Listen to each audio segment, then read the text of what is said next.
ভুলতে যদি হৈ যায় প্ৰেগনেণ্ট তেন্তে বচাৰ উপায় কি কি চিকিৎসা ল'ব লাগিব কি ঔষধ খাব লাগিব আজি আমি এই ভিডিঅ'ৰ যোগেদি এই বিষয়ে আপোনালোকৰ লগত আলোচনা কৰিম। বন্ধুসকল, এই ভিডিঅ'টোত আমি কেনেকুৱা ধৰণৰ আমাৰ অৱস্থা হ'ব পাৰে। প্ৰথমতে হ'ল বন্ধুসকল, স্কুলত পঢ়ি থকা ছোৱালী এগৰাকী যদি প্ৰেগনেণ্ট হৈ যায় বা কলেজত পঢ়ি থকা ছোৱালী এগৰাকী যদি প্ৰেগনেণ্ট হৈ যায় বা বিবাহিতা মহিলা এগৰাকী যদি প্ৰেগনেণ্ট হৈ যায় বা বিধৱা বা ডাইভৰ্চ হোৱা মহিলা এগৰাকী যদি প্ৰেগনেণ্ট হৈ যায়, এই সকলোৰ ক্ষেত্ৰত কেনেকুৱা ধৰণৰ আমি অৱস্থা ল'ব লাগিব, কেনেকুৱা ধৰণৰ আমি চিকিৎসা ল'ব লাগিব, এই গোটেইখিনি কথা আপোনালোকৰ লগত আলোচনা কৰিম। আৰু লগতে বন্ধুসকল, কেনেকুৱা ধৰণৰ উপায় আছে ঔষধ বা মেডিচিন ৱাছ কৰা বা MTB কৰা বুলি যে কয় বা ঘৰুৱা উপায় বা হোম ৰেমেডি বুলি যে কয়, এই সকলোখিনি কথা আজি আমি এই ভিডিঅ'ৰ যোগেদি আপোনালোকৰ লগত সবিশেষ ডিটেইলছকৈ আলোচনা কৰিম। আপোনালোকে এই ভিডিঅ'টো শেষলৈকে চাই থাকিব যাতে গোটেইখিনি কথা ভালকৈ বুজি পায়। প্ৰথম কথা হ'ল বন্ধুসকল যে এগৰাকী মহিলা, মই আগত যে 4টা কণ্ডিশ্যন ক'লোঁ, স্কুলত পঢ়ি থকা হ'ব পাৰে বা কলেজত পঢ়া হ'ব পাৰে বা বিবাহিত হ'ব পাৰে বা ডাইভৰ্চি বা বিধৱা হ'ব পাৰে, তেওঁলোক প্ৰেগনেণ্ট হোৱা বুলি আমি কেনেকৈ সন্দেহ কৰিম যে যেতিয়া তেওঁলোকৰ নৰ্মেল যিটো মাহেকীয়া চাইকেল যিটো ডেটত তেওঁলোকৰ হ'ব লগা থাকে, সেই ডেটত যদি তেওঁলোকৰ মাহেকীয়া নহয় তেনেহ'লে 10 দিন পাৰ হৈ যোৱাৰ পিছত সেই ডেটৰ পৰা যিটো ডেটত মাহেকীয়া হ'ব লগা আছিল সেই ডেটৰ পৰা 10 দিন পিছত আমি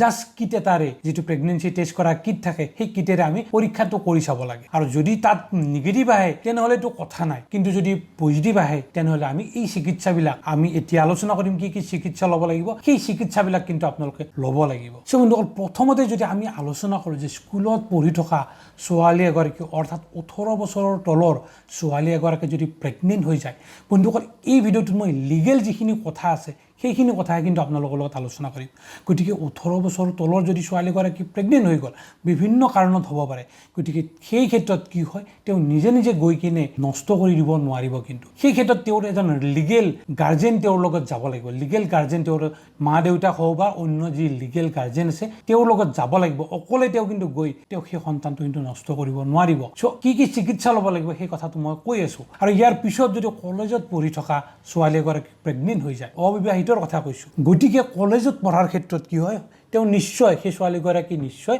18 বছৰৰ ওপৰত হ'ব। গতিকে 18 বছৰৰ ওপৰত হ'লে তেওঁ নিজে গৈ কিন্তু সেই সন্তানটো নষ্ট কৰিব পাৰিব। আৰু লগতে যদি বিবাহিত মহিলা হয় সেই ক্ষেত্ৰত কথাটো কিন্তু আৰু অলপ বেলেগ হয়। বিবাহিত মহিলাৰ ক্ষেত্ৰত বিশেষ প্ৰব্লেম নকৰে, গতিকে বিশেষ সমস্যা নাথাকে। কিন্তু এই প্ৰথম দুটাত স্কুলত পঢ়ি থকা ছোৱালী হওক বা কলেজত পঢ়ি থকা ছোৱালী, এই ক্ষেত্ৰত তেওঁলোকৰ কিছু সমস্যা হ'ব পাৰে। বা ইয়াৰ উপৰিও যদি সেই মহিলাগৰাকী ডাইভৰ্চি হয় বা যদি তেওঁ বিধৱা হয়, সেই ক্ষেত্ৰত যদি তেওঁ গৰ্ভৱতী হৈ যায়, বিভিন্ন কাৰণত হ'ব পাৰে, কাৰণবিলাকৰ কথা মই আপোনালোকৰ লগত আলোচনা নকৰোঁ। গতিকে সেই ক্ষেত্ৰত ইয়াৰ চিকিৎসাটো কেনেকুৱা হ'ব পাৰে মই এই গোটেইখিনি কথা আপোনালোকক কৈ আছোঁ। বন্ধুসকল, এই ক্ষেত্ৰত মই আপোনালোকক এটা কথা কৈ থ'ব খুজিছোঁ যে যদি 4 নম্বৰ ক্ষেত্ৰত যদি আপুনি বিধৱা বা যদি আপোনালোকৰ ডাইভৰ্চ হৈছে, এই ক্ষেত্ৰত যদি কিবা কাৰণত কিবা ঘটনাক্ৰমে যদি আপুনি প্ৰেগনেণ্ট হৈ গৈছে, সেই ক্ষেত্ৰত যদি সন্তানটো যেতিয়া আপুনি নষ্ট কৰিবলৈ যাব তেতিয়া আপুনি এই কথাটো ক'ব নালাগে। মই পাৰ্চনেলি আপোনাক কৈছোঁ যে মই বিধৱা বা মই ডাইভৰ্চি, এই কথাটো আপুনি ক'ব নালাগে। কাৰণ কি হয় যে যদি তেনেকুৱা কৈ দিয়ে আপুনি যে মই বিধৱা বা মই ডাইভৰ্চি, সেই ক্ষেত্ৰত যিজনে কৰিব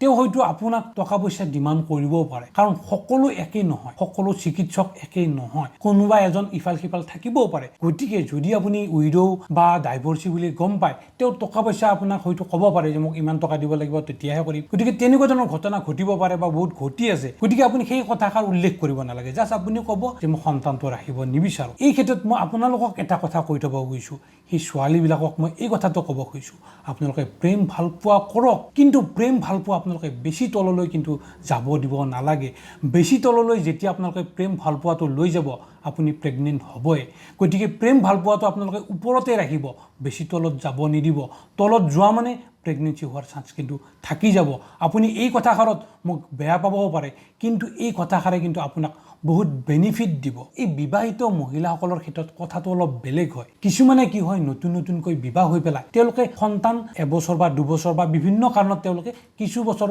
হয়তো সন্তান জন্ম দিব নিবিচাৰিবও পাৰে। সেই ক্ষেত্ৰত যদি ঘটনাক্ৰমে বা যি তেওঁলোকে কণ্ট্ৰাচেপ্টিভ ব্যৱহাৰ কৰিছে হয়তো কণ্ট্ৰাচেপ্টিভ ফেইল হৈ যাবও পাৰে। গতিকে সেই ক্ষেত্ৰত কিন্তু আপোনালোকৰ বিশেষ তেনেকুৱা প্ৰব্লেম নহয়। জাষ্ট আপোনালোকে ক'ব পাৰে যে সন্তান আমি এতিয়া বিচৰা নাই বা আপোনালোকৰ যি কাৰণটো আছে সেই কাৰণটো কৈ দিব। গতিকে সেই ক্ষেত্ৰত আপোনালোকৰ ক্ষেত্ৰত বিবাহিত মহিলাসকলৰ ক্ষেত্ৰত বিশেষ কিন্তু আপোনালোকৰ প্ৰব্লেম নহয় সো বন্ধুসকল এইবাৰ আমি আলোচনা কৰিম কি উপায় আছে কি চিকিৎসা আছে কি ঔষধ আপোনালোকে খাব লাগিব পাৰে প্ৰথম হ'ল বন্ধুসকল ঔষধ বা মেডিচিন সাধাৰণতে বন্ধুসকল এই খোৱা ঔষধৰ দ্বাৰাও কিন্তু আপোনালোকে সন্তানটো নষ্ট কৰিব পাৰে কিন্তু সেই ক্ষেত্ৰত কিন্তু মনত ৰাখিব যদি আপোনালোকৰ যিটো প্ৰেগনেন্সি আছে 49 ডেইজতকৈ কম 49 দিনতকৈ যদি কম সেই ক্ষেত্ৰত কিন্তু আপোনালোকৰ ঔষধে কাম দিব এই ঔষধ মই আপোনালোক এই পিকচাৰটো দেখাই দিয়া ধৰণে আপোনালোকৰ টোটেল 4টা টেবলেট থাকে আৰু এই টেবলেটটো কেনেকৈ খায় 1 নম্বৰ টেবলেটটো যিটো অকলশৰীয়াকৈ আছে সেইটো আপোনালোকে যদি সানডে খাই দিয়ে মই জাস্ট আপোনালোক বুজি পাবৰ কাৰণে কৈছোঁ যদি সানডে এই টেবলেটটো খায় তেনেহ'লে মানডে আপোনালোকে টেবলেট খাব নালাগে টিউজডে কি কৰিব লাগিব বাকি যে 4টা টেবলেট আছে টিউজডে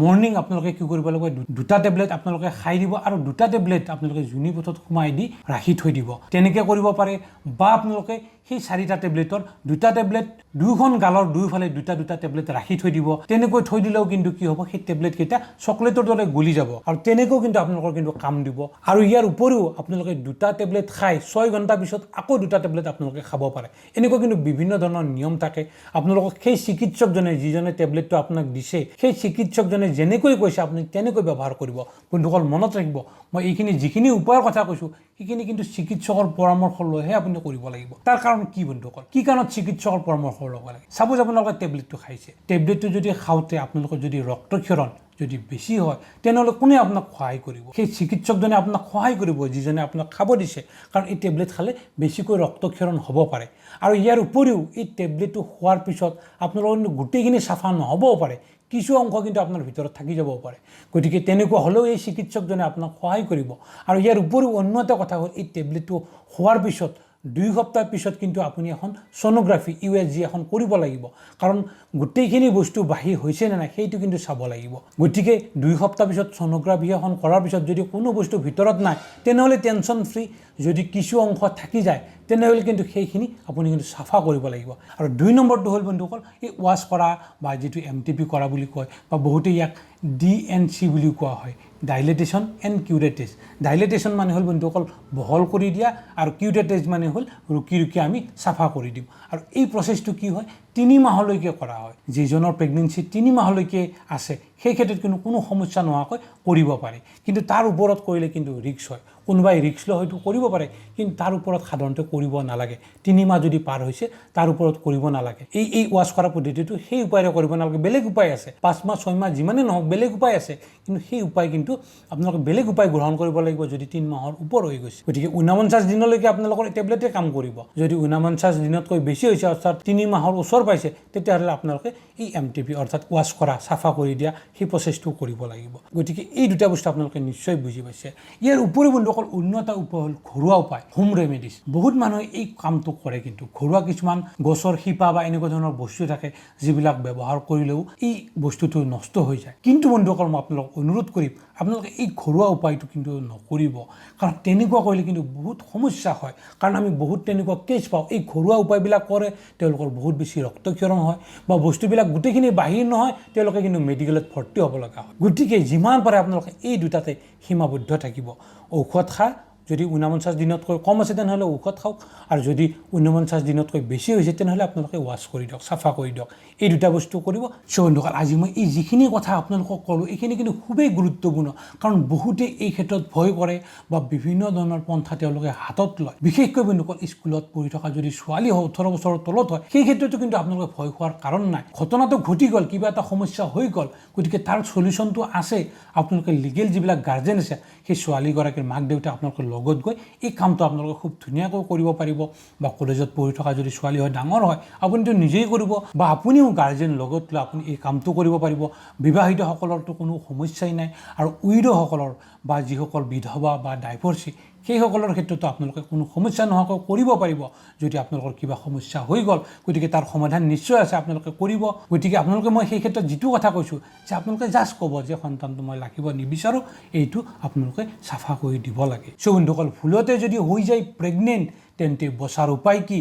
ঔষধ খাব লাগিব কি চিকিৎসা ল'ব লাগিব এই কথাখিনি আপোনালোকে নিশ্চয় বুজিব লাগিব বন্ধুসকল এই ভিডিঅ'টো আপোনালোকে যিমান পাৰে আপোনালোকৰ বন্ধুবৰ্গৰ হোৱাটছআপত শ্বেয়াৰ কৰিব যাতে সকলোৱে এই কথাখিনি গম পায় আৰু লগতে বন্ধুসকল আপোনালোকে যদি এনেকুৱা ধৰণৰ ইনফৰ্মেটিভ ভিডিঅ' নেক্সট টাইম আকৌ চাব বিচাৰে তেনেহ'লে আমাৰ এই চেনেলটো যদি ছাবস্ক্ৰাইব কৰা নাই তেনেহ'লে এতিয়াই ছাবস্ক্ৰাইব কৰিব ভিডিঅ'টোত লাইক কৰিব আৰু যিমান পাৰে এই ভিডিঅ'টো শ্বেয়াৰ কৰিব আৰু লগতে বন্ধুসকল এই কথাষাৰ আপোনালোকে মনত ৰাখিব বিশেষকৈ ছোৱালীসকলক মই এই কথাষাৰ কৈছোঁ আপোনালোকে প্ৰেম ভালপোৱা কলক কিন্তু বেছি তললৈ নাযাব বেছি তললৈ যোৱা মানে এই প্ৰেগনেঞ্চিৰ চান্সটো কিন্তু থাকি যাব থেংক ইউ